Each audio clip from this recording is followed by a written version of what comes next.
Hi all, അസ്സാം വലൈക്കും. നമുക്ക് വളരെ എളുപ്പത്തിൽ തയ്യാറാക്കാൻ പറ്റുന്ന ഒരു കസ്റ്റാർഡ് സേമിയ പായസം ഉണ്ടാക്കിയാലോ.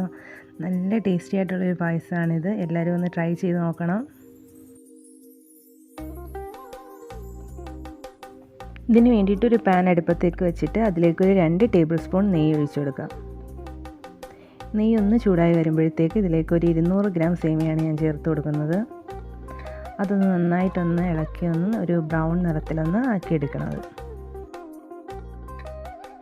സേമിയയുടെ കളറെല്ലാം ഒന്ന് മാറി വരുമ്പോഴത്തേക്ക് ഇതിലേക്ക് 1 കപ്പ് പാൽ ഞാൻ ചേർത്ത് കൊടുക്കുന്നുണ്ട്. ആ പാലിൽ ഈ സേമിയ ഒന്ന് വെന്തെടുക്കണം.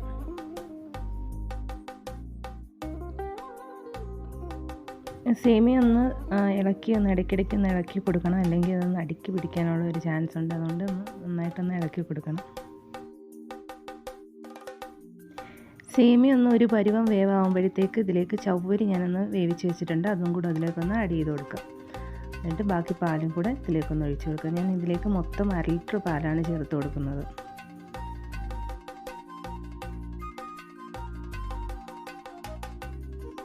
ഇനി ഒരു 2 കപ്പോളം പഞ്ചസാര ഇതിലേക്കൊന്ന് ആഡ് ചെയ്ത് കൊടുക്കുന്നുണ്ട്.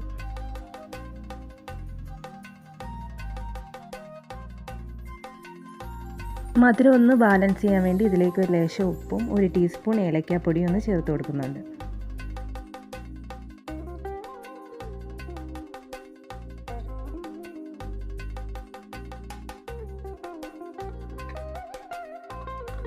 ഇനി ഒരു 4 ടേബിൾ സ്പൂൺ കണ്ടൻസ് മിൽക്കും കൂടെ ഇതിലേക്കൊന്ന് ചേർത്ത് കൊടുക്കുന്നുണ്ട്.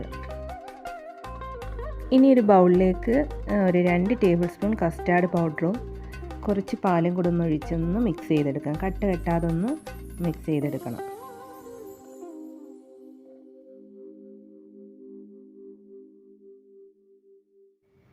സേമിയ എല്ലാം വെന്ത് നല്ല പാകത്തിന് വന്നിട്ടുണ്ട്. ഇനി നമുക്ക് മിക്സ് ചെയ്ത് വെച്ച് കസ്റ്റാർഡും കൂടെ ഒന്ന് ചേർത്ത് കൊടുക്കാം.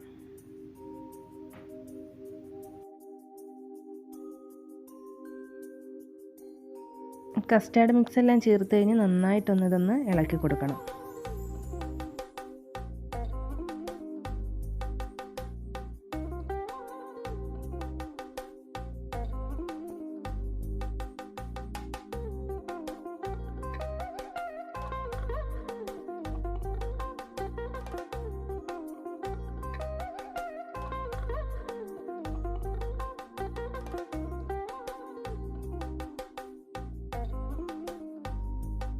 പായസം എല്ലാം നല്ല കുറുകി നല്ല പാകത്തിന് കിട്ടിയിട്ടുണ്ട്.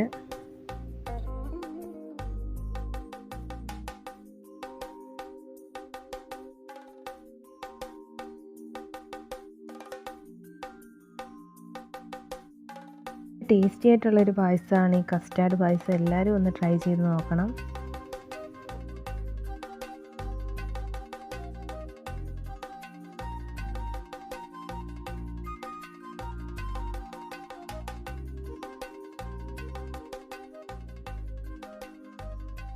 Thank you all. Assalamu alaikum.